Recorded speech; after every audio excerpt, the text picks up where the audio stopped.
Magandang umaga sa inyong lahat. Ako si Father Jetset Tahobe sa Parokya ng Santo Niño sa Kapitan Pepe sa Diocese ng Cabanatuan.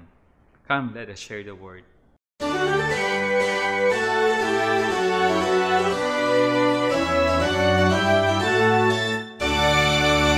Sa buhay natin, alam kong lagi tayong naghahanap sa Diyos, nararanasan natin yon. Siguro, katulad ko, o lahat tayo, yun ang basic na hinahanap natin, ang makita ang Diyos, hanapin ang Diyos. Pero nangyayari din naman na sa ating paghahanap, naiiwan tayo sa ating mga karanasan, ang ating kalungkutan, halimbawa, may problema. O naranasan mo na ba na, alam mong nandyan lang yung Diyos, pero parang di mo siya maramdaman o di makita. Yung ating mga luha, bagamat yun ay nagbabadya ng ating pahayag ng emosyon, pero pwede rin siyang makahadlang para makita natin si Jesus. Si Maria Magdalena, ganun yung kanyang karanasan. Yung kanyang luha, yung kanyang paghahanap, yung kanyang kalungkutan ay bunga ng kanyang pagmamahal kay Jesus. Ang taong nakita niyang nakaunawa, nagpatawad, guro na nagturo, at kaibigan din na tumanggap sa kanya kung sino siya. At ito yung dala-dala ni Maria, baon niya sa kanyang paghahanap kay Jesus.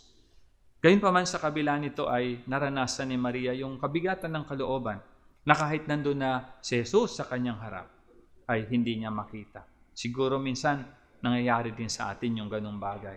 Andun na siya, andun ang Diyos, pero di natin maramdaman.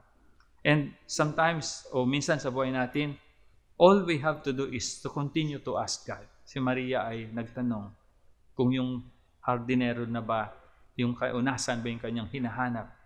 At sa pagsalita na iyon ay nawatasan niya o naramdaman niya na nandoon si Jesus, nasa harap na niya.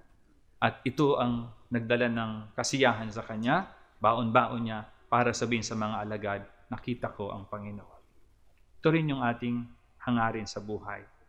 Sa anumang bagay na pinagdaraanan natin o anumang problema natin, anumang kadiliman o kalungkutan meron tayo, sana ay minsan maganda rin magtanong. Sabihin natin sa Diyos, o tanong natin sa Diyos, o hanapin natin ang Diyos sa mga karanasan na yon o sa gitna ng ating pagtatanong.